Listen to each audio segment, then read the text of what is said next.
साथ संगत जी, प्रेम से कहना धन निरंकार जी। एक नई साखी के साथ स्वागत है आप सभी का आपके ही अपने चैनल पर। और आज की साखी का शीर्षक है संत रविदास जी। चलिए सुनते हैं आज की ये साखी। साथ संगत जी, एक बार की बात है कि भगवान अपने गरीब भगत से प्रसन्न होकर उसकी सहायता करने उसके घर साधु के वेश में पधारे। उनका यह भगत जाति से चरमकार था और निर्धन होने के बावजूद भी बहुत दयालु और दानी प्रवृत्ति का था। वो जब कभी भी किसी साधु संत को नंगे पांव देखता तो अपने द्वारा गांठी गई जूतियां या चप्पलें बिना दाम लिए उन्हें पहना देता। जब कभी भी वह किसी असहाय या भिखारी को देखता तो घर में जो कुछ मिलता उसे दान कर देता। उसके इस आचरण की वजह से घर में अक्सर फाका पड़ता था। उसकी इन्हीं आदतों से परेशान होकर उसके माँ बाप ने उसकी शादी करके उसको अलग कर दिया ताकि वह गृहस्थी की जिम्मेदारियों को समझे और अपनी आदतें सुधारे। लेकिन इसका उस पर कोई असर नहीं हुआ। वह पहले की तरह ही लोगों की सेवा करता रहा और भगत की पत्नी भी उसका पूरा सहयोग देती थी।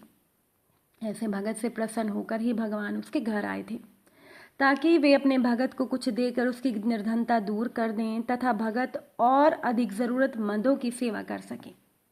सत्संगत जी, भगत ने द्वार पर साधु को आया देखा, अपने सामर्थ्य के अनुसार उनका स्वागत सत्कार किया। वापस जाते समय साधु भगत को पारस पत्थर देते हुए बोले कि इसकी सहायता से तुझे अथाह धन संपत्ति मिल जाएगी, तेरे सारे कष्ट दूर हो जाएंगे, इसको संभाल कर रखना। तो इस पर भगत बोला, प्रभु फिर तो आप ये पत्थर मुझे ना दें, ये मेरे किसी काम का है नहीं। वैसे भी मुझे कोई कष्ट नहीं है, जूतियां गांठ कर मिलने वाले धन से मेरा काम चल जाता है। प्रभु मेरे पास राम नाम की संपत्ति भी है जिसके खोने का डर नहीं।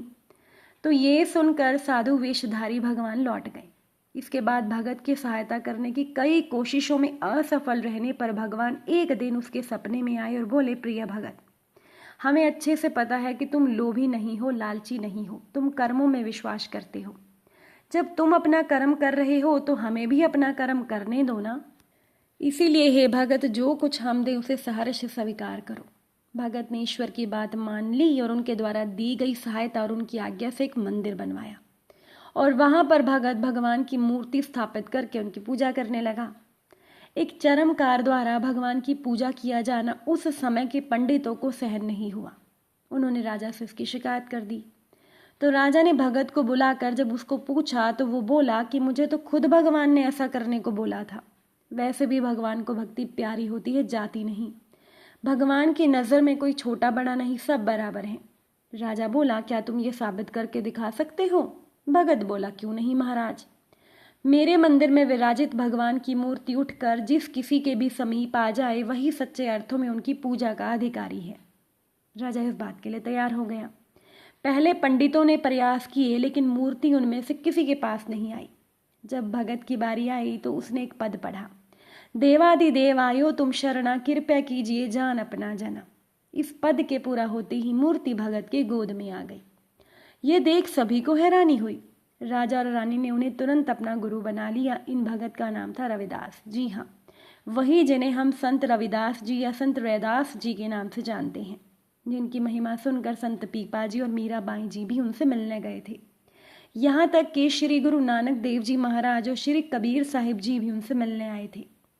उनके द्वारा रचित पदों में से 39वें को श्री गुरु ग्रंथ साहिब में भी शामिल किया गया है। लेकिन सबसे ज़रूरी बात ये कि इन सब के बाद भी संत रविदास जी जीवन भर चमड़े से जूते गांठने का काम करते रहे, क्योंकि वे किसी काम को छोटा नहीं मानते थे।